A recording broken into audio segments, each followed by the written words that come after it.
Bueno, sí, se fue para otro lado. Ahí Dale. Bueno, muy bien. Comenzamos el Ateneo Central de hoy, que va a presentar la doctora Josefina Parodi, los 4 fantásticos de la insuficiencia cardíaca, y agradecemos al laboratorio ELEA por el auspicio del Ateneo. José, adelante, empezamos. Bueno, muchas gracias. Bueno, entonces, obviamente la temática es insuficiencia cardíaca, y terapéutica en insuficiencia cardíaca, y para ello siempre me gusta poner algún caso clínico que gatille el tema que vamos a tocar. Este caso es un caso cualquiera, la idea no es discutirlo, sino solamente entender un poco a qué vamos a abocar todo lo que vamos a mostrar en el Ateneo. Y es un paciente como este, ¿no? Un paciente de 72 años, masculino, diabético, hipertenso, dislipémico, extabaquista, etcétera, que todos los factores de riesgo, que tuvo un infarto en el 2002 con CRM, que posteriormente presenta, digamos, por el infarto una micropatía isquémico-necrótica con deterioro severo de la fracción de eyección. A los años se coloca un marcapaso por bloqueo completo. En ese momento, por algún motivo, no se había discutido la colocación de CDI pese al BI severo. Y bueno, comienza nuestro seguimiento, el seguimiento de nuestro instituto, por allá por 2018.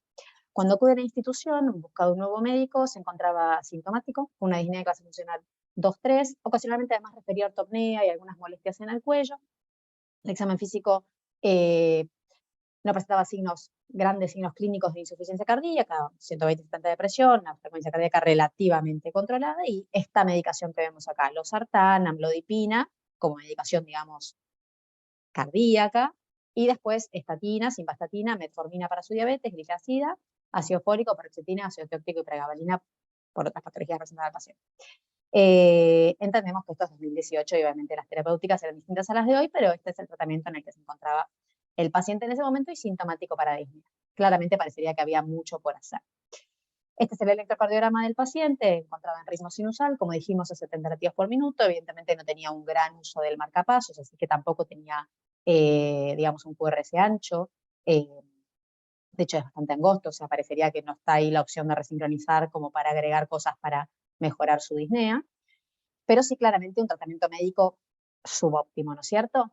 Bueno, como dijimos, empezamos a verlo en 2018, en ese momento 25, 28 de FACE según los ecocardiogramas, le hicimos un SPECT porque presentaba esas molestias en el cuello, medias inespecíficas, que en ese momento no tenía isquemia.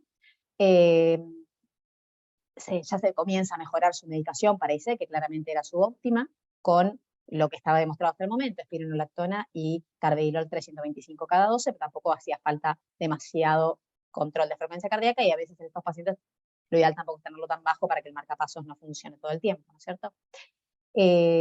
Como continúa con esas molestias, es un cateterismo. En ese momento había dudas de si revascularizar alguna arteria, se agrega trimetazidina para mejorar un poco las molestias, y ya se empieza a titular acorde a las nuevas evidencias. José, sí.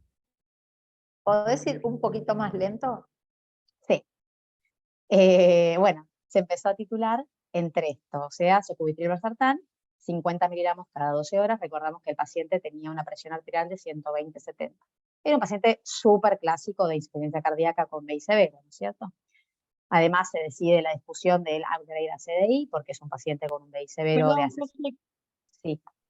Perdón que te interrumpa. Entonces era espironolactona, carvedilol, me perdí también un poco, marcapaso, o sea, de nuevo, subtratado y lo agregan. Es un caso muy gatillo, no es para discutirlo, pero es un paciente con BI severo, sintomático para disnea, subtratado, sí, digamos, o sea, inicialmente sin nada revascularizable o con dudas, que de hecho después se revasculariza algo más adelante, pero subtratado farmacológicamente y con disnea de clase funcional 2. ¿Qué tenía de tratamiento? Un ARA2 y una blocante cálcico. Eso tenía en ese momento, y cuando lo empezamos a ver, le hicimos el upgrade a CDI, le descartamos isquemia, le agregamos espironolactona, le agregamos betabloqueantes. Posteriormente le empezamos a tritular entresto porque seguía sintomático, y es un poco lo que dicen las guías, que ahora lo vamos a ver más adelante. Le descartamos enfermedad coronaria con un cateterismo, y lentamente empieza a mejorar su clase funcional. Como seguía con un poco de molestia, se termina abriendo alguna lesión distal que tenía en el cateterismo. Obviamente no vamos a ir a los detalles porque lo importante es que terminamos de optimizarlo, y médicamente, o sea, con un correcto tratamiento médico y con un correcto manejo también de los parámetros de marcapaso ventricular y principalmente, bueno, obviamente revascularización completa de todos los vasos, lo que observamos en este paciente, y es algo que si bien no es tan frecuente se puede observar, es que lentamente fue mejorando, además de la clase funcional, y encontrarse posteriormente, ya desde 2018 y desde el inicio del Entresto, clásicamente, encontrarse en clase funcional 1, o sea, asintomático y sin signos de sobrecarga clínica. Vimos que también empezó a mejorar la función sistólica y los parámetros de los diámetros ventriculares. Que eso es algo que en un paciente con tratamiento médico óptimo también se puede ver la mejoría de la fracción de eyección. Posteriormente, en el 2019, ya con 50 de FEI y con mejoría totalmente de la clínica y con las nuevas evidencias, le agregamos empaglifosina y obviamente además inició rehabilitación cardiovascular.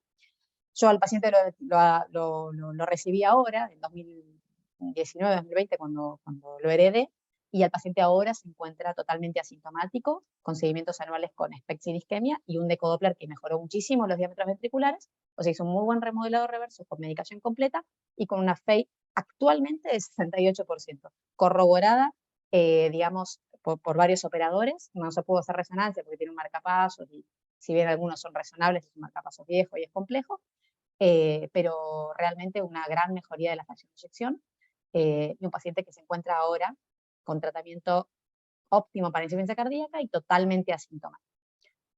Esto es un poquito las curvas, que es algo que nos permite hacer nuestra historia clínica, la curva de la fracción de eyección. Vemos cómo fue lentamente mejorando y finalmente actualmente se encuentra peri 60 de fracción de eyección. Es una FEI conservada. Bueno, este es un poco el caso gatillo. Si me quieres hacer una pregunta, adelante, ningún problema, pero la idea es que todo lo que estamos haciendo en este paciente lo revisemos en la revisión de la atenea, más allá del caso clínico, que por supuesto lo podemos discutir si quieren al fin.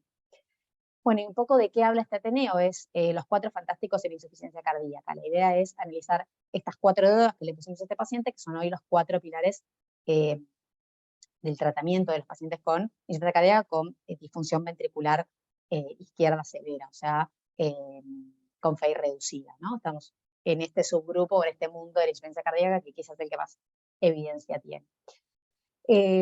Bueno, me parece que lo más importante para entender un poco de cuáles son las drogas que hay que administrar a un paciente con VI severo es entender fisiopatológicamente de dónde surgen estas drogas o estas distintas hipótesis de tratamiento. Seguro Gaby Weisman va a tener mucho para aportar en todo lo que es fisiopatología, pero gran parte la tenía, vamos a hablar de fisiopatología porque es lo más interesante. Un poco la historia de cómo se fue comprendiendo la insuficiencia cardíaca a lo largo de los años, por allá por 1950, obviamente que no, yo lo había nacido, se interpretaba como un modelo más cardiorrenal, es decir, que parecía que todo era una relación solamente del riñón con el corazón, en donde el riñón generaba retención hidrosalina, eso sobrecargaba el corazón se ponía en bajo gasto, esa hipovolemia del riñón, el riñón hacía disfunción y retenía agua y sodio. Entonces esto era como un círculo vicioso y se interpretaba como un modelo predominantemente cardiorrenal como causa de la insuficiencia cardíaca.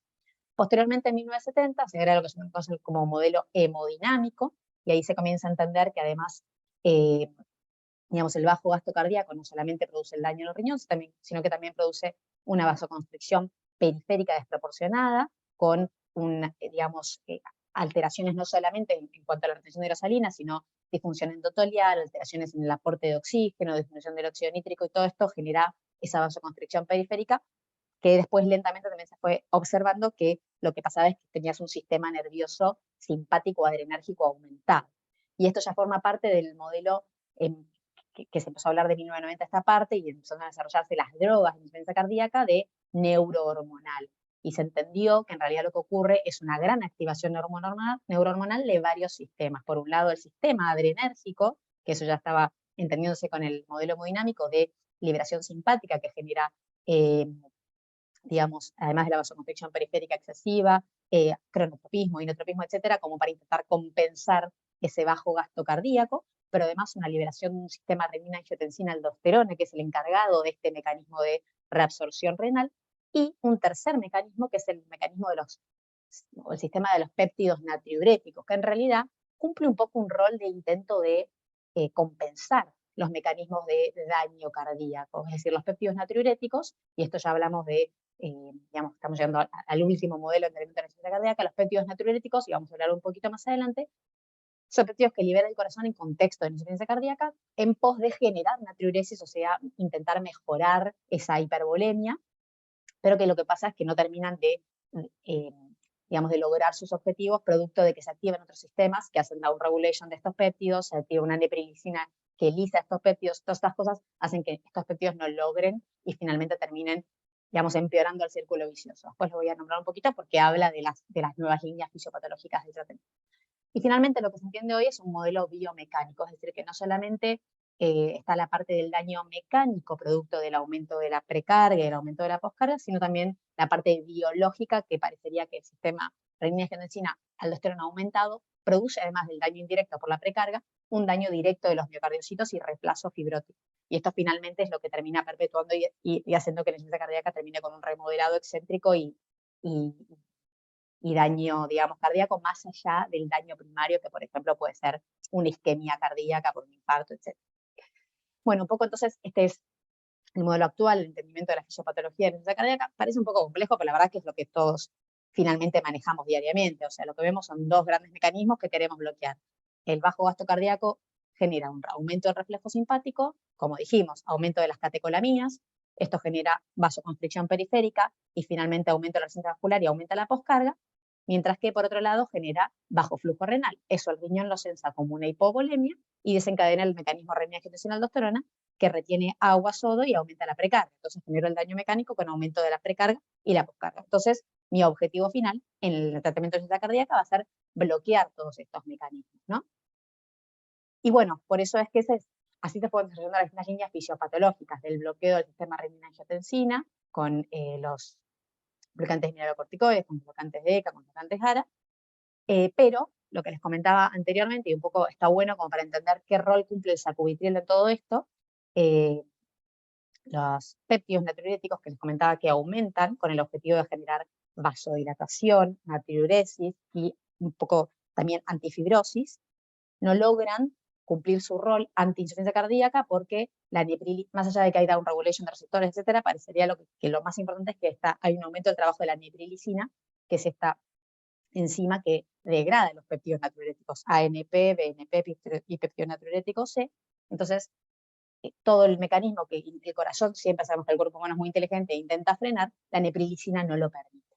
Y esto es la nueva, digamos, línea fisiopatológica de terapéutica en la insuficiencia cardíaca. Un poco a lo largo del tiempo, me pareció que está buenísima esta imagen, muestra que pese a que existen todas estas hipótesis, estos distintos mecanismos fisiopatológicos que fuimos encontrando, levabradina, bueno, básicamente de todos estos mecanismos y todas estas distintas opciones terapéuticas, los que han logrado disminución de la mortalidad por todas las causas son estos que se encuentran de este lado. Esta es una línea donde marca todas las drogas y el riesgo relativo. Las que se encuentran de este lado en verde son las que han logrado una reducción del riesgo relativo de mortalidad. Las que se encuentran en amarillo tuvieron un efecto neutro y las que se encuentran en rojo un efecto más bien negativo. O sea, las que se encuentran del lado del verde, o sea, que demostraron reducción del riesgo relativo de mortalidad en el contexto de insuficiencia cardíaca, los beta-bloqueantes, la espironolactona, la combinación de inhalación de nitrato en algunos pacientes, autopercibidos como raza negra, después lo vamos a ver, y ECA-UARA2, un poquito menos, eplerenona, y algunas terapias de dispositivos como el Resincro y el CDI, pero en pacientes específicos. Todo el resto de las drogas analizadas hasta estas nuevas, estos dos nuevos pilares no habían logrado demostrar reducción en la mortalidad. Y esto un poco es, que me parece está buenísimo, es un resumen de estas 4 drogas primordiales, o estos 4 pilares primordiales en la insuficiencia cardíaca y todas las otras drogas secundarias que un poco están marcadas acá y otras que no, que fueron demostrando diferentes beneficios en la insuficiencia cardíaca que los vamos a ir repasando un poquito uno por uno. O sea, es un ateneo de tratamiento de insuficiencia cardíaca, así que parece un poco aburrido el tema fisiopatológico, pero es indispensable para entenderlo. Por supuesto, no les voy a recordar todos los estudios de IECA, ARA y beta-bloqueantes que son de 1990, pero está buenísimo, hacer una línea de tiempo de cómo fueron agregándose estos 4 pilares que hoy entendemos que son el grupo de IECA, ARA, WARNI, el grupo de beta-bloqueantes, el grupo de antialdosterónicos y el grupo de ISGLT como la droga más nueva en la insuficiencia cardíaca, que nos permiten básicamente que nuestro paciente haya pasado de una mortalidad tan alta como el 45-46%, principalmente pacientes post-internación, o sea, pacientes más graves de insuficiencia cardíaca severa, a mortalidades tan bajas como alrededor del 10%, que es lo que tenemos hoy. Y la realidad es que, más allá de que esto ocurrió porque mejoraron mucho los mecanismos de, digamos, los tratamientos colaterales, por así decirlo, o sea, las revascularizaciones, las cirugías, tanto, digamos, por hemodinamia como por cirugías de válvulas, o sea, todos los tratamientos que tenemos hoy claramente favorecen a que haya mejorado mucho la mortalidad. La realidad es que la insuficiencia cardíaca hoy es una enfermedad que con un tratamiento médico óptimo y completo podemos tener una muy buena expectativa de vida y una muy buena sobrevida. Entonces, un poco vamos a hacer hincapié en estos 4 pilares, que son el tema del Ateneo, para repasar brevemente y recordar. Bueno, las primeras drogas estudiadas fueron obviamente los IECA, con el estudio Consensus. No sé si ustedes ven acá mi mouse, pero bueno, lo voy marcando como para que vayan siguiendo este cuadrito, que analizó Sí, enalapril. sí, se ve. Perfecto. Que lo que analizó es, obviamente, enalapril en pacientes con insuficiencia cardíaca, en ese momento quizás no incluyen tanto BI severo o no severo, y mostró la reducción de la mortalidad y los síntomas. Sí, el estudio SOL, ya en BI severo, también mostró la reducción de la mortalidad de hospitalizaciones, y el estudio AIRE, en este caso con ramipril. O sea, muchas veces nosotros utilizamos el concepto de, y está demostrado en parte en este tipo de drogas, de efecto de clase, pero la realidad es que los estudios pivotales fueron con enalapril y ramipril. Esto siempre está bueno, cosa de que uno decide, bueno, voy a tratar a este paciente, principalmente cuando hablamos de beta-bloqueantes, decido utilizar las drogas más demostradas en insuficiencia cardíaca. Respecto a los beta-bloqueantes, el estudio CIVIS y Copernicus, el estudio CIVIS,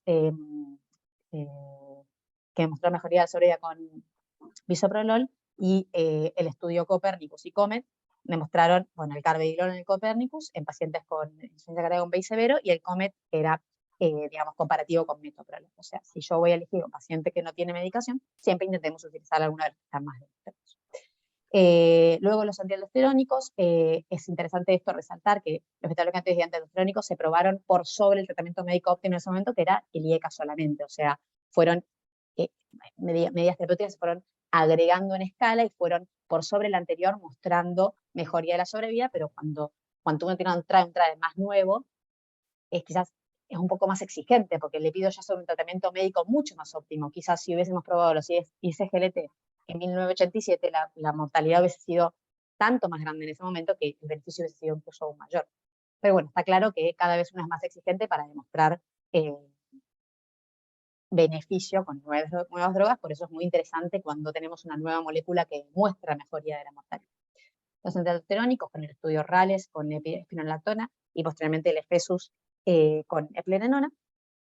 Y bueno, redondeando estas 3, un poco lo que demostraron estas 3 drogas, estos 3 primeros mecanismos, es una clara reducción de la mortalidad del 44 al 26% con solamente el agregado de IECA.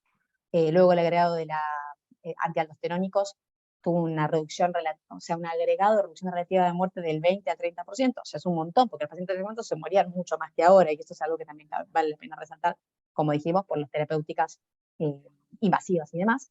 Y los beta-bloqueantes también una reducción agregada de reducción de riesgo relativo de muerte del 30 al 35%.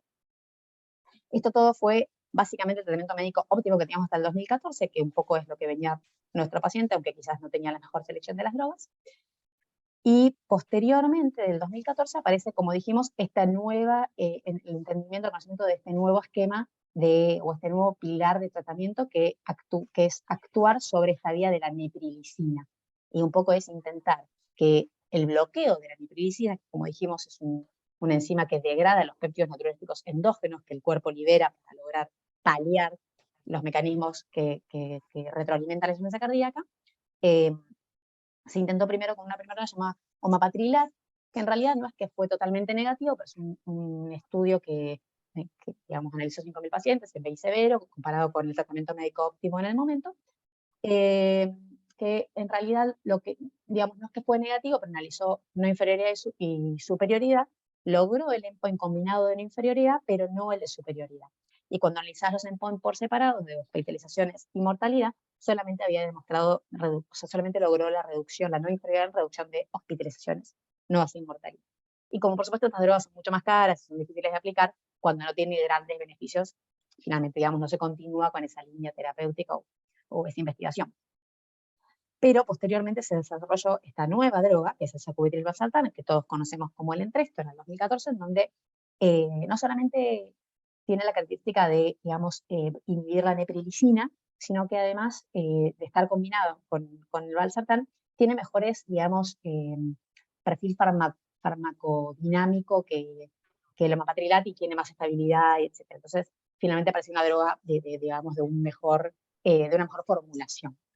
Esta droga, bueno, lo que dijimos es, lo que inhibe es la endoproteasa en el cuerpo, que es esta neprilicina, que se encarga de degradar no solamente los péptidos de BNP, ANP y péptido C, sino también la adrenomodulina, la adquininas, etc. Y básicamente el estudio pivotal, que fue un cambio un poco en el paradigma, yo creo que principalmente, o en lo personal, es porque luego de 20 años encontramos una nueva droga para tratar a estos pacientes y que parecía que no había muchas más opciones, el estudio Paradigm-HF. Este estudio, que fue una gran revolución en ciencia cardíaca, demostró sobre 8.400 pacientes con BI severo y sintomáticos, esto es importante, o sea, ¿a qué paciente se lo va a indicar? Al paciente que persiste sintomático pese al tratamiento médico óptimo. Analizó una conversión de sacubitril/valsartán, 200 miligramos cada 12 horas, contra enalapril, 10 miligramos cada 12 horas, que era un poco la dosis target de los estudios pivotales. Como cosa importante, y para que lo vayan pensando cuando tienen que aplicarlo a un paciente, excluyeron pacientes con presión muy baja, o sea, menos de 100 milímetros de mercurio, que en muchos pacientes con BI severo es algo que pasa habitualmente. Excluyeron pacientes con deterioro de la función renal y con hipercalemia, por las posibles complicaciones y efectos adversos de la droga, ¿no? El endpoint combinado primario fue de muerte e internaciones y secundario fue de mortalidad total. Y bueno, el score de cáncer, CPA, deterioro de la función renal, etc. Y básicamente es un estudio que demostró con una P estadísticamente significativa reducción de el endpoint primario combinado y también los endpoints por separado de muerte cardiovascular e internaciones por insuficiencia cardíaca. Y bueno, también los endpoints secundarios, pero lo que vemos es que las curvas se separan relativamente temprano en el tiempo. Obviamente no hubo análisis interino para ver si estas P son significativas de la separación de curvas, pero vemos que aproximadamente al mes, 2 meses de inicio de tratamiento ya se empiezan a separar las curvas. En lo personal, y voy dando notas de color, algo que veo cuando indico pacientes entre esto es, y el que quiera puede también participar en su opinión, es que mejoran mucho la sintomatología. O sea, si los pacientes siguen sintomáticos y uno les empieza a dar el esto, pasa como a este paciente que presenté. O sea, viene diciendo, me siento mejor, o sea, me mejoró mucho la clase funcional. Y eso es algo que he compartido con otros colegas que hacen ICE y también tienen la misma impresión de una gran mejoría en la sintomatología en estos pacientes. Entonces agregamos el cuarto pilar, en realidad es el tercero, pues se une junto al resto de las drogas, la idea es que sea un reemplazo, pero es parte del mismo grupo de bloqueo del sistema renina-angiotensina, aunque en realidad el mecanismo en este caso es de bloqueo de la neprilicina, que lo que demostró es una reducción de la mortalidad al 13% contra tratamiento médico óptimo y básicamente lo que reduce es una muerte por cada 80 pacientes tratados. Todo esto eran los pilares hasta el 2019, en donde aparece una de las nuevas estrellas en insuficiencia cardíaca, que son los inhibidores de SGLT o el contrarrestador de sodio-glucosa. Hasta acá más o menos me vienen siguiendo bien. Dale, vamos bien. Estamos bien. Perfecto. Dale. Mucha fisiopatología, pero para que entiendan qué es la neprilicina y de dónde viene toda esa nueva línea. Quizás esta nueva droga no la puedo incluir en el dibujito tan lindo que les presenté de líneas fisiopatológicas, porque es una droga que no fue estudiada con el objetivo de inhibir los pathways conocidos de insuficiencia cardíaca, porque en realidad es una droga que se descubrió, por así decirlo, esto lo presenté un poco hace poco, hicimos una tarea específica de esto, pero es un viaje reverso en la investigación clínica. Se llama porque a partir de que la FDA y la EMA, que es la europea, en el 2008, vieron las complicaciones de la rosiglitazona y el aumento de los infartos, etc., exigieron a cualquier nueva droga antidiabética o hipoglucemiante, como muchos pacientes con diabetes tienen insuficiencia cardíaca, exigieron que se hagan evaluaciones de eventos cardiovasculares en cualquier droga que se va a analizar o que va a salir al mercado nueva que sea para diabéticos.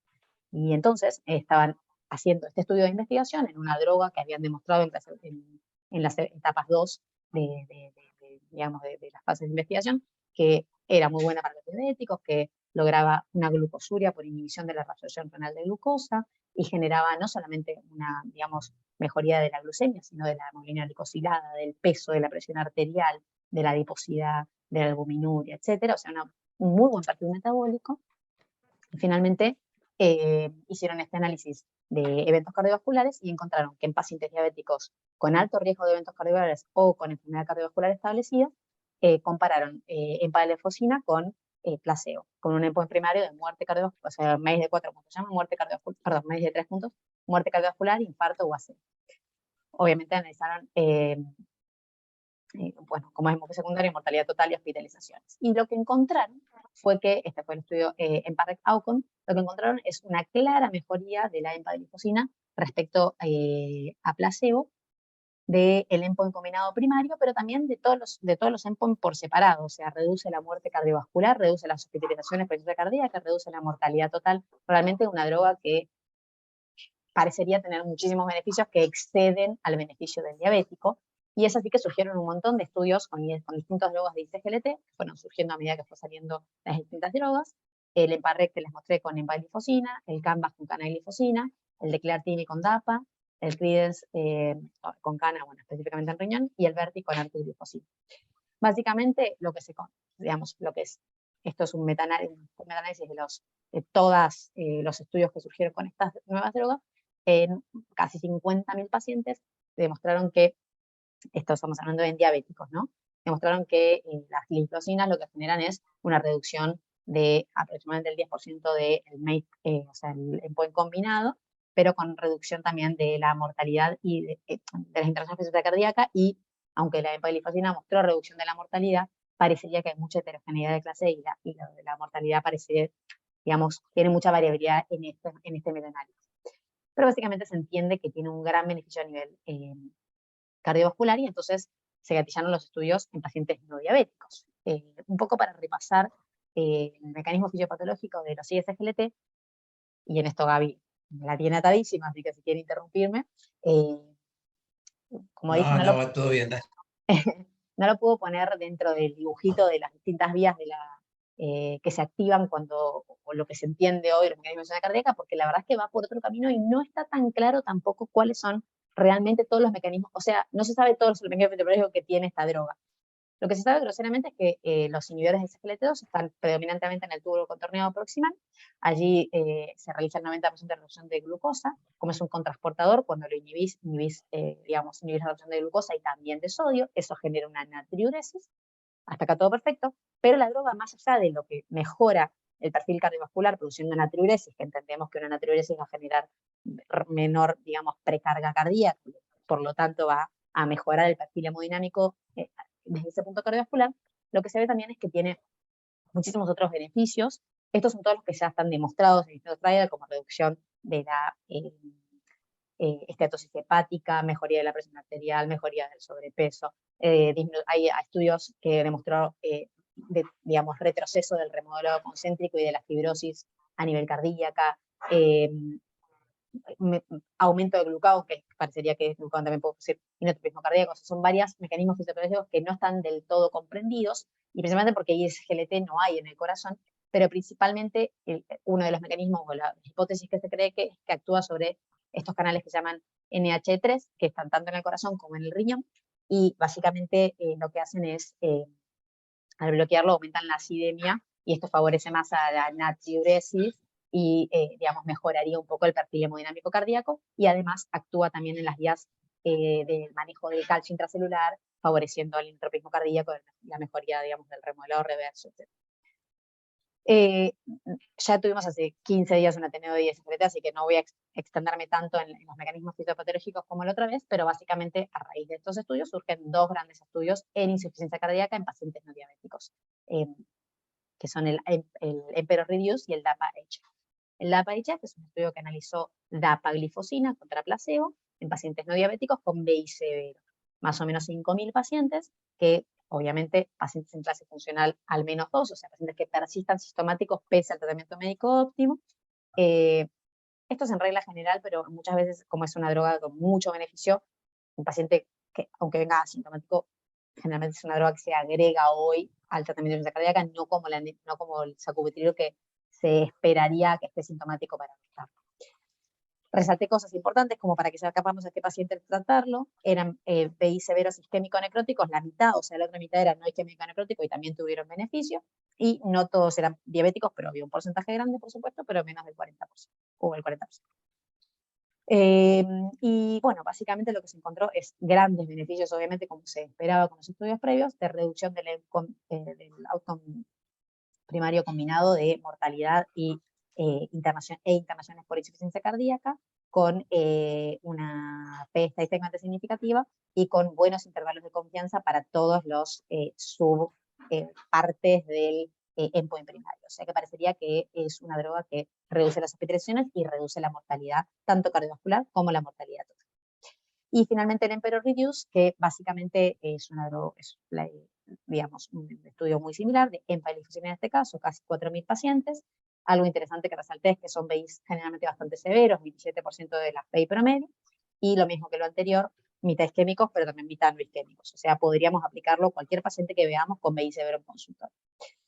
Algo que parece interesante resaltar es este cuadrito de la medicación basal de los pacientes, que como vemos, y esto es algo que lo comento porque lo voy a charlar en el Ateneo en la segunda parte, un 20% o menos están en tratamiento, y eran pacientes recontra bien seguidos, recontra bien, o sea, pacientes de trial, que son pacientes especiales, menos del 20% tienen ISGLT, que eso es tienen sacubitril, que eso es una cosa que vemos mucho en la práctica diaria y después vamos a charlarlo un poco en más de detalle. Pero la verdad que es una droga que no terminó totalmente de ser indicada, y si es indicada quizás no en las dosis estrictamente indicadas por el trial. Bueno, lo mismo que en la anterior, esta droga demostró una reducción del endpoint primario de mortalidad y hospitalizaciones por insuficiencia cardíaca.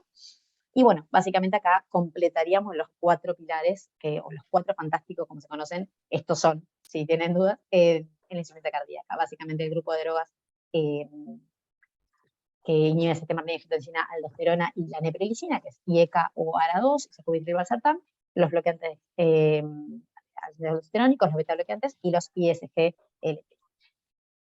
Bueno, un poco traje esta diapositiva, no sé si está bien conectado, pero es una pregunta que había hecho cuando hicimos el Ateneo de ISGLT, ¿qué rol cumplen, o sea, qué reducción tienen o qué acción tienen sobre la mortalidad, sobre la muerte súbita? Y lo que habíamos comentado es que si bien ningún estudio lo tuvo como un endpoint ni primario ni secundario, cuando uno analiza en los resultados, digamos, en las causas de mortalidad en estos pacientes, en muchos casos se murieron por muerte súbita. Y es entonces que uno puede, digamos, ahí sacar la información de qué tipo de reducción, si hace subanálisis de esos pacientes, qué tipo de reducción de muerte súbita tienen estas drogas. Básicamente esto es el efecto que tienen cada una de estas 4 pilares de la insuficiencia cardíaca en la mortalidad por muerte súbita. Claramente los beta-bloqueantes a la cabeza tiene una reducción del 31% de la muerte súbita, obviamente estos datos de metaanálisis de distintos estudios. Los ISGLT, 21% de reducción de muerte súbita, los antialdosterónicos 23% y los ARNI alrededor del 20% también. Esto es interesante porque estos pacientes muchas veces tienen CDI y son pacientes que tienen choques apropiados e inapropiados, y la verdad que también digamos, beneficio agregado de reducción de arritmias ventriculares es claramente beneficioso para estos pacientes. Si está el doctor o alguna arritmia y quieren hacer un comentario, bienvenidos. Hola, ¿qué tal, Josefina? Brillante para variar. Muy bien, muy bien. Vos sabés que estaba pensando, bueno, hacerte la pregunta al final cuando todos hablaran, pero me diste la chance de avanzar rápidamente. Pero es muy interesante pensar que todas las drogas que vos hablaste bajan la muerte súbita, y que en tu caso tan claramente se ve que si vos hubieses dado la medicación y lo hubieses analizado a los 6 meses, o no sé exactamente cuándo mejoró la fracción de eyección, no le hubiesen colocado el cardiodifilador o el desincronizador, lo que fuere. De tal manera que esto hable una disyuntiva de si realmente a los pacientes que tienen indicación de CDI habría que darles todos los medicamentos, las 4 fantásticos, y después analizarlos en el tiempo. Muchos de ellos quizás dejarían de tener indicación. Pero Esto es muy lindo, pero cuando se hizo el trabajo CARE de insuficiencia cardíaca con desincronizadores, se vio que la muerte súbita verdaderamente disminuyó de 100 a los 9 meses, un año, aún respondiendo con una fracción de eyección excelente.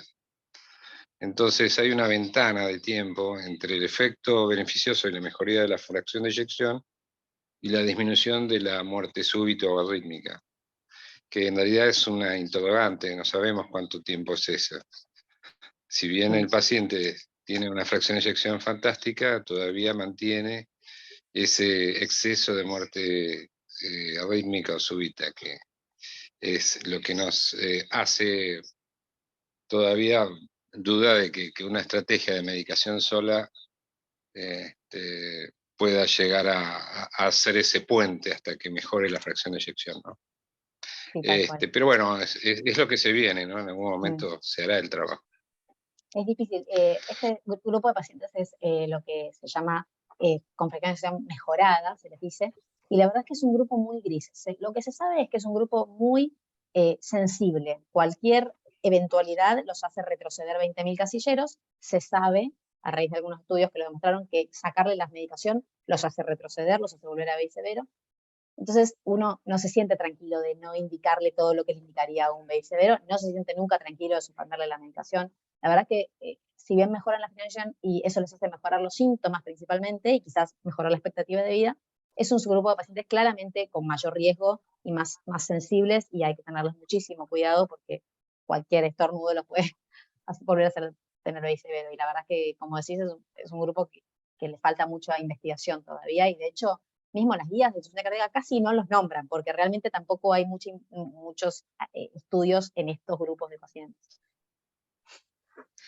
Tal cual, es eso lo que los hace fascinantes, ¿no? Esa parte de la historia se va seguramente a escribir dentro de unos años.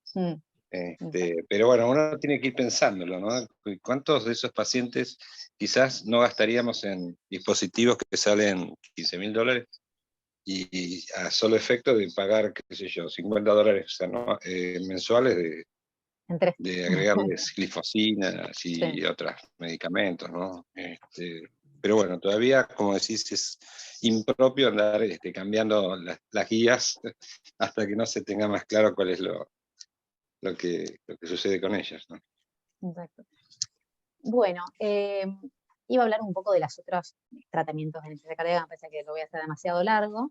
Esta guía me parece que está buenísima porque resume cuáles son los trials que demostraron cada uno de ellos. La realidad es que, digamos, hay que seleccionar, más allá de los pilares que hay que dárselo a todos los pacientes inicialmente con insuficiencia cardíaca, el resto de las drogas son seleccionadas, así como las terapéuticas adicionales. Por ejemplo, un mitral clip en pacientes con insuficiencia mitral, lo que se entiende hoy desproporcionada.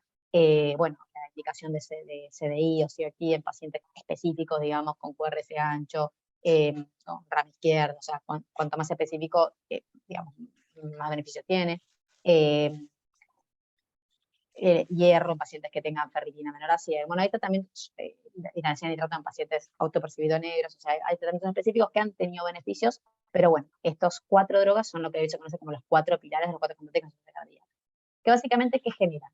Generan que un paciente de 55 años, promedio, una FEI menos de 35%, tenga una mejoría de, digamos, una adición de 6,3 años en su expectativa de vida y de 8,3 años libres de internaciones de insuficiencia cardíaca o muerte.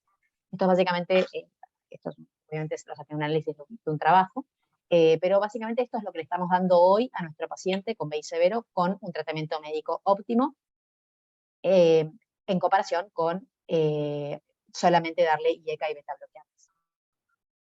Y la pregunta ahora es cómo indicar estos 4 fantásticos, o sea, cómo los indico, cómo empiezo, con cuál droga, con cuál no. Bueno, básicamente esto es algo que está súper discutido y no hay una sola opinión y no hay nadie que tenga la razón, pero hasta el 2016, hasta el 2020, un poco las guías estas del 2016, indicaban lo que todos tradicionalmente conocemos como la era secuencial, que lo que se buscaba era un poco no seguir las líneas fisiopatológicas, sino seguir las líneas de cómo fueron estudiados los trials en la historia de la medicina. Entonces primero le dábamos un IECA, porque fue la primera droga en 1987, después le agregamos el beta bloqueante por el CIBI, después le agregamos el antialdosterónico por el EFESUS y finalmente le agregamos dispositivos de asistencia, de CDI o CRT en los pacientes que tenían una indicación. Pero ¿qué pasa con este esquema secuencial o vertical, como se llama, que fue lo que se aplicó siempre hasta el 2020?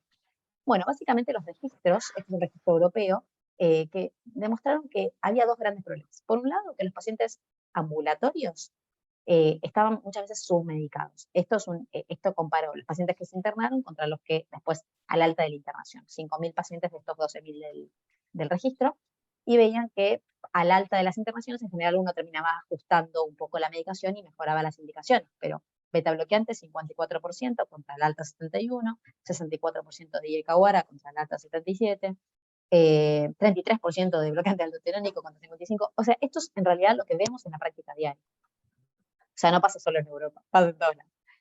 Y el otro gran problema es que, bueno, esto es un poco, digamos, lo que veían de los pacientes en ámbito ambulatorio. Los que no estuvieron en internación con insuficiencia cardíaca. Más o menos una buena indicación de beta bloqueantes, relativamente buena de IECA-UARA, y antialdosterónicos quizás es la que menos frecuentemente se indica. Pero uno de los principales problemas, y el segundo problema que les quería contar es esto, las dosis objetivo. O sea, las dosis objetivo, uno habla de la dosis objetivo del trial que generó, que demostró esta droga. Y las dosis objetivo de los trials se lograban en muy pocos pacientes con insuficiencia cardíaca. Beta bloqueantes 17%, IECA menos del 30%, ahora lo mismo, antialdosterónico lo mismo. O sea, la realidad es que los pacientes tienen indicación, pero muy pocos en la dosis que el estudio pivotal lo indica. Y esto se cree que es principalmente porque digamos, son dos cosas que potencian y hacen que el paciente nunca llegue al tratamiento médico óptimo, porque como no lo pude titular, no le voy agregando la siguiente droga, y hasta que no titulo totalmente esta, digamos, no me animo a mandarme con otra, y entonces yo nunca finalmente estoy bloqueando los distintos mecanismos fisiopatológicos que tiene activados todos en simultáneo en la insuficiencia cardíaca. No es que dice, bueno, ahora te activo el sistema renina-angiotensina, listo, me bloqueaste, ahora te activo el otro. No, se activan todos en simultáneo. Entonces lo importante es intentar bloquear todos en simultáneo, aunque sea con dosis baja. Y otro de los problemas, y creo que los más importantes, es que, bueno, Manuel me pareció que está bueno resaltarlo, porque es algo que charlamos el otro día con Meli, que lo vemos mucho en la práctica, que la indicación de sacubitril hoy no está completamente instaurada en los pacientes, y esto creo que tiene dos grandes motivos. Por un lado, la hipotensión. Es algo que se vio incluso en el estudio, en el Paradigm, que tenía más hipotensión que los pacientes con enalapril. Y el otro gran problema es, por supuesto, los costos. Esto hizo que hoy, además de que, o sea, más allá de que la indicación es 200 miligramos cada 12 horas, haya un montón de opciones terapéuticas de sacubitril para que no tengan que andar partiendo la pastilla, y haya dosis hasta tan baja como 50 miligramos cada 12 horas. Y un poco este estudio lo que intentó analizar es ¿qué hacemos con nuestros pacientes en el real world? Que esto siempre está bueno, o sea, una cosa es el trial, pero ¿qué pasa en la vida diaria? Bueno, lo que hicieron es analizar 26.000 pacientes que recibieron, digamos, que tuvieron indicación durante todo el año de sacubitril. Esto muestra más que nada la realidad. 2/3, o sea, casi todos los pacientes empezaban con dosis la más bajita de todas, 50 cada 12. Y de eso, el 60% continuaba con la misma dosis a los 6 meses. Es decir, que la titulación realmente es muy lenta y mucho más lenta al menos que en la del trial. Y solo el 20% llegaban a la dosis de objetivo de 200 miligramos cada 12 horas. ¿Qué hacemos un poco entonces ahora que vimos esto en la realidad? O sea, que todos los pacientes es muy raro que lleguen a la dosis de objetivo y que es muy raro que le titulen otra droga antes de que sea la dosis de objetivo. Bueno, y es entonces donde empieza este concepto de el algoritmo o el inicio de tratamiento de forma horizontal con dosis, digamos, pequeñas de todas, pero todas al mismo tiempo. Un poco digamos, en qué se basan, en qué se sustentan para decir esto es algo que le va a beneficiar al paciente y al menos que no estoy yendo en contra de los trials. Bueno, lo que estamos diciendo, un poco que las dosis de objetivos ni siquiera se lograron en los trials muchas veces. Por ejemplo, los trials de IECA, bueno, viejos, el 50-70% lograba la dosis objetivo final, y en el estudio de ARNI ni siquiera lo lograron en ese propio estudio, llegar al 100%, exacto. Que el inicio horizontal o sea, favorece que, perdón, el inicio vertical, acá lo puse mal, que hace que lleguemos a una menor dosis finalmente de cada droga, Otra cosa digamos, que sustenta esto es que en los trials los beneficios muchas veces se vieron ya desde el primer mes, o sea, cuando todavía la dosis no era la terapéutica objetivo, se ven las separaciones de las curvas, entonces uno puede decir, bueno, ya con bajas dosis tengo cierto beneficio. Esto lo demostraron algunos estudios, por ejemplo, el énfasis HF comparado a Plenona bajas dosis versus altas demostró resultados similares, y un subestudio del Paradigm de los pacientes que no llegaron a dosis máxima también demostró cierto beneficio. Y por otro lado, y una cosa importante es que el beneficio, como dije, es incremental en cuanto a mortalidad. ¿Qué quiere decir esto? Que bloquear varias estrategias, digamos, farmacológicas tiene mayor beneficio en cuanto incrementalmente en la mortalidad. Este es un metaanálisis que traje, ya estamos cerrando, no se preocupen, se llama un pool metaanálisis que analizó todo, me parece que estaba muy bueno, todos los trials que hay hasta el momento en distintas drogas, en este caso no incluyen ni SGLT porque es antes de que estén estas drogas disponibles, pero analiza todas las combinaciones de drogas según todos los trials que existieron hasta el momento. Y básicamente lo que observa es que la mejor combinación de drogas para reducción de mortalidad es la combinación de ARNI, beta-bloqueantes y antiendosterónicos, aunque sean en bajas dosis. Eso logra una reducción del 62% de mortalidad. Mientras que, como ven, es tipo bastante lineal el tema. Mortalidad por todas las causas, mortalidad cardiovascular y hospitalización. Cada una de las combinaciones, más o menos en el orden que lo ven ahí, tiene un poquito menos de beneficio, siendo obviamente la que menos beneficio tiene solamente ponerle una droga. Es decir, cuanto más combine, el beneficio agregado que le voy a dar de mortalidad es mayor. Y ni hablar si agregamos en este caso los inhibidores de ISGLT. Es por eso entonces que hoy las guías, tanto la europea como la americana, recomiendan iniciar directamente con los 4 drogas e intentar una titulación lo más rápida posible, pero digamos, siempre a medida que el paciente lo vaya tolerando. Incluso algo que se charlaba mucho en el último Congreso Europeo, que es también discutible, es que como hoy ya hay cierta evidencia de que los ISGLT tienen beneficios en los pacientes con FEI conservada, paciente que acude a tu consultorio con insuficiencia cardíaca, aunque tenga una sospecha y no tengas ni el BI, indicarle ISGLT. Total, si es BI severo o si no es BI severo, o sea, si tiene deterioro FEI o no, igual le vas a dar beneficio. Esto está súper discutido y me parece que es un tema que se debatió mucho por lo que contaron los que fueron al europeo. La verdad es que hoy en día no es así, un eco lo hacemos rápidamente, estamos hablando de un consenso en un contexto donde el eco es más difícil, tarda 2 meses. No es nuestro caso, y mucho menos en una universidad privada en Argentina, pero la realidad es que cada vez intenta ser más agresivo con la medicación. Esto es un cuadrito que con esto cierro, que lo traje la otra vez también, pero me parece que está bueno. Son las distintas opiniones de expertos de cómo iniciar el tratamiento. Básicamente, nuestro consenso, el consenso argentino de conjunto que hicieron SACPAC, recomiendan hoy iniciar de forma horizontal, combinando más de una droga, o sea, de forma secuencial, idealmente con las 4 drogas, y hacer con bajas dosis y hacer una titulación progresiva de cada una de ellas en la medida de lo posible. Algo interesante es lo que me comentó Gabriel cuando comentamos el caso de la semana pasada, es, ojo, que si en desistólica en esta paciente no es una presión normal, digamos. No hay que ser quizás demasiado exigente Agresivos. y agresivo, porque la curva J es cada vez más pronunciada en estos pacientes, ¿no? Pero bueno, un poco hoy es la recomendación en Argentina y es un poco el nuevo paradigma de cómo se indican estas 4 drogas. Nada, muchas gracias. Muy bueno, José, buenísimo. Excelente. Yo que soy uno de los más viejos, quiero aclarar que en todos los ensayos clínicos que vos mostraste, yo soy de la época anterior, les aclaro que yo tomaba final de farmacología y aquel que decía que los beta bloqueantes no estaban contraindicados en la insuficiencia cardíaca se los bochaba. Esto sucedía en la década del 70 en la facultad, así que en la década del 80 en la facultad. Les cuento, nada, vos en todos los ensayos clínicos que mostraste y en las recomendaciones, por consenso de expertos y presión del marketing, dice IECA o ARA2. Y no es lo mismo IECA o ARA2 en insuficiencia cardíaca ni en cardiopatía isquémica. No hay un solo ensayo clínico, excepto el estudio CHARM, que usó candesartán y lo asoció con lisinopril. No hay un solo estudio que haya mostrado superioridad de los ARA2 con respecto a priles, y sobre todo se comparó con el captopril. Y no solo eso, si vos te fijas en el metaanálisis que mostraste, abajo decía ARA2, y todos los ARA2 tocan la línea de identidad, sí, y pasan la línea de identidad. O sea que lo que hay que hacer es usar IECA.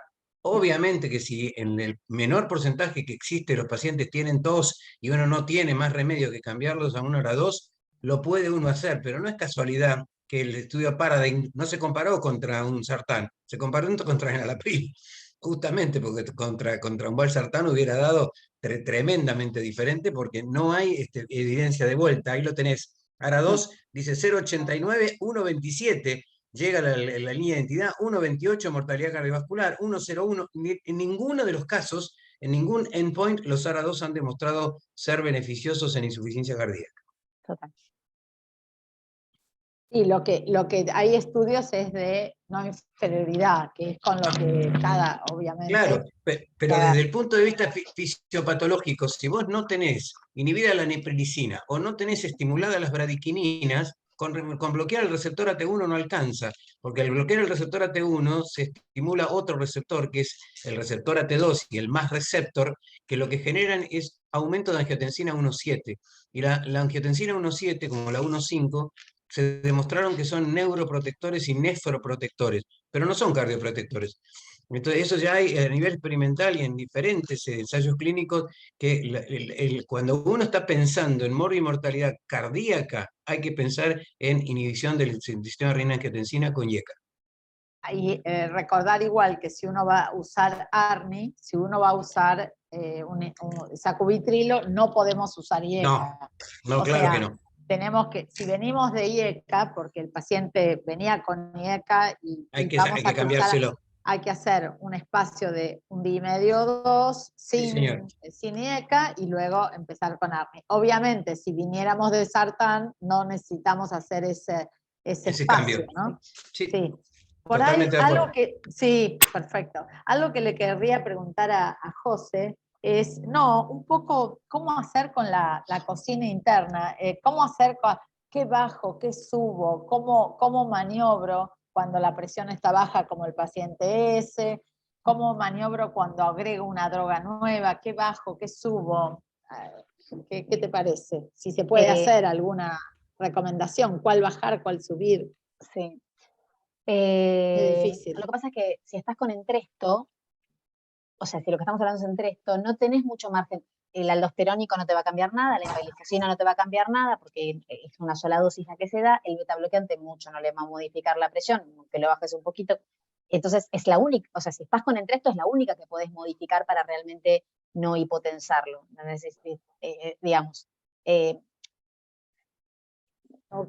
Personalmente... Okay, o sea que bueno, el betabloqueante igual cuando el paciente está muy hipotenso y lo podés por ahí jugar un poquito también con el betabloqueante. Igual es rarísimo también, y es lo mismo es lo que hablamos hoy día, lo mismo que muestra el registro. Yo no tengo ningún paciente con 10 de bisoprolol, la verdad que es como, no sé, corregime Gaby, pero 2,5 de biso, dudo que le modifique demasiado. Y en general estos pacientes tienen 2,5 de biso día, no tienen mucho más, o sea, es raro. No tienen 5 quizás. Bueno, hay que acordarnos que los betabloqueantes que están, ¿querés sacar la presentación, José? Sí. Los betabloqueantes que están testeados en pacientes con insuficiencia cardíaca y que mostraron impacto pronóstico no son solo el bisoprolol. Es el bisoprolol, el carvedilol y el metoprolol. El metoprolol, son succinato. 3 que podemos usar. Digo porque a veces uno no se olvida y dice, no digo ni en contra ni a favor de nadie, para acordarnos que... Sí, que existen otros. Que tenemos varias opciones. Sí, ahí quizás lo decidís más por el perfil metabólico, si es diabético, bueno, tenés opciones, pero la verdad es que... por el perfil metabólico y ojo también por el perfil hemodinámico, porque el CARVE también es bloqueante beta 2 y bloqueante alfa, y entonces puede ser mucho más vasodilatador que el bisoprolol. El bisoprolol no es vasodilatador porque es solamente beta 1.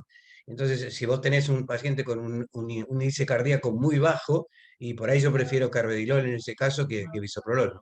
Este fue el caso del paciente que pasé de bisoprolol a carve. Bueno, por ahí no hay gran cambio, pero bueno. No, pero algún cambio tenés. Bueno, en eso la cardiografía puede llegar a ser útil en esos pacientes, mientras no tengan edema pulmonar, o si tienen un pulmón húmedo, la cardiografía no sirve, pero mientras no haya ni una FA ni un pulmón húmedo, uno puede medir ahí perfectamente el índice cardíaco y ver qué beneficio le puede dar con uno o con otro beta bloqueante. Lo otro, José, es, bueno, yo lo que hago con el sacubitril es jugar con las dosis y por ahí arranco con más dosis en la noche para que lo tolere mejor, hago ese tipo de cosas casera, para que cuando subo, por ejemplo, arranco con 50 y 50 y se tolera bien, y de repente subo 100 a la 50, noche y le mantengo los 50, hago un poco de maniobra para la tolerancia y ver la presión. Claro. Totalmente. Y lo otro es lo del diurético de techo alto, o sea, la fursemida. Si el paciente está con diuréticos y yo le voy a introducir el inhibidor de SGLT2, a veces también, tipo cuando el coche es manual, embrague y acelerador, o sea, aflojo un poco la furo. Y sí, porque vos tenés mucha hipovolemia. Totalmente. Entro con el inhibidor por ahí después lo necesito, pero un poco la maniobra de las dosis y de los ajustes, ¿no? En general yo sí intento o sacársela al afuro y después eventualmente se lo vuelvo a colocar si lo necesita. Hablando de un paciente estable. También mismo hay estudios que demuestran que en un paciente inestable el inicio precoz de las drogas es beneficioso. O sea, cuanto antes le inicies, incluso el día del alta, es mejor para el paciente. O sea, a veces uno tiene miedo, quiere que esté súper estable y por el contrario, la inestabilidad le vas a favorecer dándole la medicación lo antes posible. La realidad es que, como te digo, a mí en el esto siempre, esto es personal, no sé, quizás probablemente con más canchas, sacubitrilo. Lo empiezan con otras dosis, yo lo empiezo con 50 cada dosis, parece que lo empecé, y lo voy subiendo lentamente. Son pacientes que en general no les sobra nada de presión, y prefiero ir más despacio, pero sí acordarse de titular, o sea, porque muchas veces uno empieza y dice, bueno, está tranquilo de que lo dejo acá y no toco nada. Obvio. Intentar titular digamos, lo que recomiendan las guías hoy es no hace falta llegar a la dosis target, pero sí titular lo más posible, todo lo que el paciente lo tolere. Y ahí, bueno, entra en juego lo que dice Gaby de hasta cuánto bancar la hipotensión en estos pacientes. Sí, y sobre todo siempre tómenle la presión de pie a estos pacientes, ¿sí? Claro, son pacientes que pueden tener muchísima hipotensión ortostática. Sí. Las y lo otro en pacientes sin furo, cuando estamos con sacubitrilo y estamos con inhibidores de la aldosterona y todo eso, la calemia, el potasio. Exacto. O sea, sí, por ahí si tengo furo no lo veo tanto, pero si estoy sin furo y tengo un par de estas... sobre todo si usas espironolactona y eplerenol. Exacto, entonces la calemia es otra. Sí. José, una pregunta. Hola a todos. Hola, Belu. Quería saber, pero porque no sé de no estar acostumbrado a usarlo, el precio del Entresto y si lo cubren las obras sociales. Y lo otro que te quería preguntar es esta titulación de medicación. A veces me pasa que me preguntan los pacientes ¿hasta cuándo? Si yo tengo un paciente justo que posinfarto, tenía un BI severo y mejoró la FEI. Me dice, ¿y ahora hasta cuánto? ¿Hasta cuánto tiempo tengo que seguir tomando esta medicación? Yo se la dejé al eterno. Pero no sé. Totalmente. Respecto a la segunda pregunta de hasta cuándo, es lo que hoy comentábamos con Villamil, es de los deterioro mejorado, no sé mejora la palabra, pero es la frecuencia cardíaca mejorada, que le dicen, y hay un estudio que analizó no entró dentro de los estudios, pues es más viejo y tampoco los ISGLT, pero los pacientes volvieron a deteriorar el vehículo, no me acuerdo el nombre del trial, pero volvieron a deteriorar cuando se suspende. Entonces, hoy la recomendación es no suspender la medicación.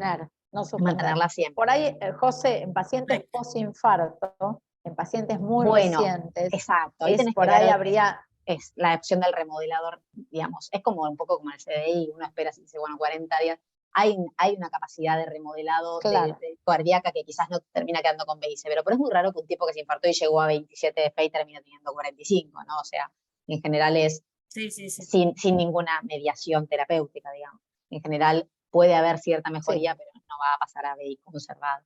Y respecto a la droga... Por eso el CDI tampoco se indica antes de los 60 días, digamos. Que hay estudios que probaron que, bueno, igual se lo vas a indicar, listo, pero esperalo y aseguremos que tiene BI severo. Exacto. Y respecto al precio del sacubitril, viste que hay varias formulaciones terapéuticas. El de 50 y el de 100 miligramos son más o menos accesibles, salen 12.000 pesos, pero el de 100 y el de 200, sale más de 20 lucas. La verdad que es caro, o sea, a mí, dentro de las cosas que más me cuesta la televisión, es el precio, o sea, si le quiero dar 25.000 Obvio. pesos cada 12 horas, Sí, sí. imagínate. Y en la cobertura, no, ninguna obra social, algunos me dijeron que consiguieron el 70, pero la mayoría el 40. Hasta ahora nadie me dijo, No, la esta mayoría es no el 40. Sí. hasta ahora nadie me dijo, esto no me lo cubre ni un peso la obra social. Casi todos le cubre el 40. Sí. Pero bueno, es una droga Es súper mucho más cara. fácil es mucho más fácil el SGLT2 que el Sí, sacubitril. con el inhibidor de SGLT2 no recibí No hay, tantos problemas no hay para problemas cubrirlo. no, exactamente, no hay problema y sobre todo si uno usa DAPA, que es más barata todavía. Y Claro. en general está el tema también de que los pacientes diabéticos, ya por ser diabéticos, los obras sociales les dan mayor cobertura. De hecho, algunos pacientes me han dicho sí. que tuvieron el 70 de SGLT, no así de entresto, porque es una medicación de cardíaca. En cambio, los diabéticos algunos tienen medicación al 100, no sé si puntualmente esa droga, pero otras sí. Entonces, en general, entra Sí. por el lado de la diabetes y tienen mejor cobertura. Que eso no pasa con el sacubitril. Realmente les cuesta mucho mantenerlo por el precio. Claro, gracias, José. Genial el Bueno, Ateneo. Bueno, buenísimo, José, como siempre, buenísimo. Yo Bueno, tengo una estaríamos, pregunta. ¿no? Ah, bueno, ¿Puedo? Jula, Sí, obvio. Sí, claro. obvio. ¿Qué pasa? Excelente, José. Pregunta. ¿Qué pasa con estos 4 fantásticos en un paciente con insuficiencia renal? Linda ¿Viste? pregunta. Esa es ¿Cómo un te buen manejas? problema. Con una insuficiencia renal importante, ¿no? Importante. Un paciente con Sí. 30 de clearance, 20 de clearance, ¿cómo lo manejan? Sí, con un problemón. O sea, los SGLT, hay estudios en pacientes renales, tiene, digamos, un buen perfil renal. Incluso Sí, Mi no solo buen paciente, hay estudios. no solo, el perdón, del caso pasado tenía no- insuficiencia renal. Claro. Sí, no Tienen solo tienen buen perfil renal, sino el estudio beneficios. renal del EMPA-REC y el estudio Credence con Y el Credence, canaglifosina sí. Mostraron beneficios, reducción de todos los mostraron endpoints. mayores beneficios que el Sí. irbesartán y que el losartán en nefropatía diabética, Exacto. porque enlentecieron el ingreso a diálisis y redujeron mortalidad, cosa que los ARA2 no lo habían hecho. Exacto. Así que, Julia, en pacientes renales crónicos con un clearance, antes era hasta menos de 45, ahora se llevó hasta menos de 30, A 30. vos podés usar SGLT2 y no solo podés usarlo, sino que los nefrólogos junto con IECA o ARA2 lo están recomendando para inhibir la hiperfiltración. Exacto. ¿Y la espironolactona o la Y ahí no, epinefrina? ahí sí que tenés que tener mucho cuidado. Sí, en obvio. general lo primero que te suspenden es eso, porque ellos están acostumbrados a manejar IECA y ARA y como dijimos, las glifosinas también. O sea, yo veo algunos renales bastante que presentes en diálisis, no estoy, y la verdad es que, como decimos, los beneficios fueron claros en ese subgrupo, así que eso no hay problema. ARNI no, o sea, el estudio de ARNI incluyó pacientes con clearance arriba de 30 también, pero bueno, tenemos que es una droga, digamos, quizás no tan evaluada en los pacientes con deterioro renal severo, pero creo que principalmente es eso. O sea, si me decís a mí cómo lo manejaría, le daría la glifosina, le dejo el beta bloqueante y cierta dosis de IECA y bueno, con eso más o menos te quedas tranquilo. La realidad es que son pacientes que encima hacen mucho trastorno iónico, o sea, es difícil manejar los 4 pilares. En los pacientes diabéticos, José, de hecho, pacientes diabéticos con insuficiencia cardíaca, como era el caso este que trajimos, Sí. Muchas veces suspenden la metformina y dejan el ISGLT2, o sea, nada, prefieren obviamente un perfil como el inhibidor de ISGLT2, ¿no? Los diabetólogos, Y la furo es ok. Sí. Los La diabetólogos fura está hoy lo tienen recontra instalado esto. Todos los diabetólogos enseguida, si un paciente que tiene diabetes y un perfil cardíaco, enseguida le indican glifosina. Creo que es algo que ya está muy instalado para ellos, porque de hecho los estudios de diabetes venían siendo antes que la insuficiencia cardíaca. Así que me parece que en ese sentido es el candidato. Lo que tenemos que aprovechar que mientras la industria farmacéutica siga teniendo bonos PAP, todos estos medicamentos tienen bonos PAP, así que ustedes pueden hacer que el paciente tenga un 2x1 y le sale bastante más barato, prácticamente la mitad. Exacto. Así que eso hay que usarlo. Sí. Bueno, buenísimo, José, como siempre. Bueno, gracias a todos. Jen, ¿una pregunta final? Está muteada. Está Está muteada. Desmuteate. No, Tenés el Ahí micrófono voy. apagado. Tenés Ahí. un paciente en clase funcional 1, ¿no? Sí. El paciente estuvo internado por una insuficiencia cardíaca severa, te llega, bueno, le titulás las dosis. En mi caso le puse Noara 2, bisoprolol, espironolactona, furosemida, y le puse estatinas porque tenía dislipemia previa. Le pedí una resonancia, no era isquémico necrótica la paciente, no tenía fibrosis en la resonancia, tenía un deterioro de la fracción de eyección, no es chagásica, le hice serología y no le había puesto todavía inhibidores de SGLT2. Pero estaba perfecta, la señora estaba divina. Y se me ocurrió que no me alcanzaba con que esté divina, y como Melina, le pedí un ProBNP. Y me vino Altísimo, horrible. 5.000. Horrible. obvio. Entonces, la vi preciosa y cuando me trae el análisis me dice gracias, me siento mejor, y veo el ProBNP, no sabía qué hacer. Mm. Ahí le agregás EMPA, DAPA, o esperás un poquito más pensando que todavía no hizo como la mejoría del tratamiento que vos le fuiste dando, porque fue como un poquito triste Sí, el resultado. lo que hablaba justo a raíz de otro paciente con Meli es que el BNP no es un buen marcador de, o sea, lo que estamos hablando es congestión subclínica, que da, ¿se me escucha o estoy? Sí, sí. Que da No, se escucha. da para otro Ateneo porque es larguísimo, pero hay varias formas de analizar congestión subclínica, o sea, no clínica, porque tu paciente estaba clase funcional 1 y no tenía signos de congestión al examen físico.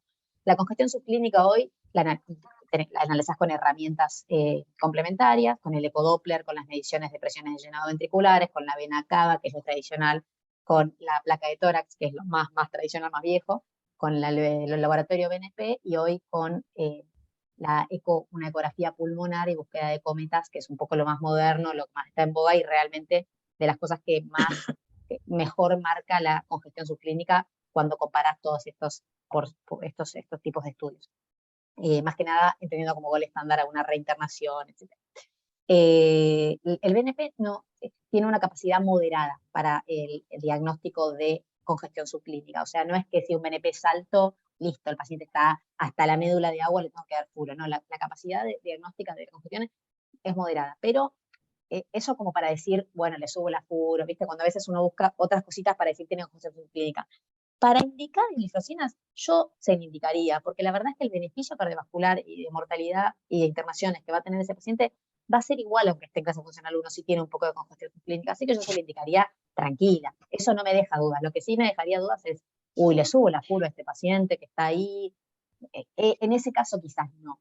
El BNP se supone que mejora también con el tratamiento médico óptimo, o sea, mejoran los valores de BNP, pero probablemente nunca te vayan a la normalidad, porque no tiene capacidad, tiene mucho valor predictivo negativo para descartar insuficiencia cardíaca cuando es negativo. Ahora, la positividad no tiene un valor predictivo positivo increíble y no tiene una alta capacidad diagnóstica de congestión. Es una capacidad intermedia, se dice.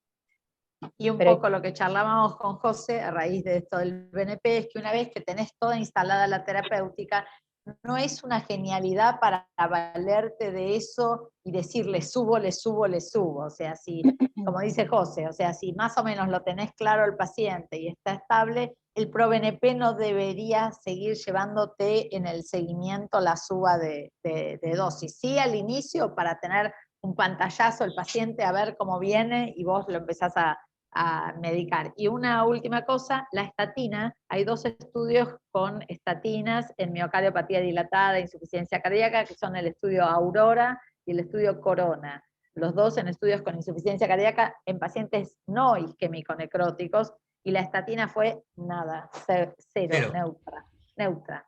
O sea, la estatina no estaría indicada en pacientes con insuficiencia cardíaca que no tengan patología idiopático. vascular o requerimiento, claro, los dilatados idiopáticos.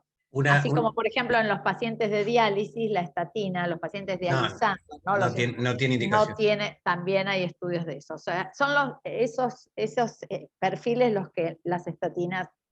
Abajo. Un solo aviso le quería decir que cuando hablamos de inhibiciones en mineralocorticoides, de espiro y de plerrenona, que hay que usarlos con cuidado, se viene una nueva que va a salir en cualquier momento que se llama finerenona, que sí, el estudio Fidelio sí que CKD ya mostró que es útil en nefropatía diabética y se renales. puede usar en enfermedad renal crónica para prevención cardiovascular. Bueno, Así buenísimo. que esa va a estar próximamente y seguramente debe haber ya ongoing algún trial de insuficiencia cardíaca. Bueno, buenísimo. Gracias. Bueno, nos Ok, vamos a chao. descansar. Dale, que la Beso pasen a bien. todos. Nos vemos. Chao, Chao, chicos. gracias. Chao.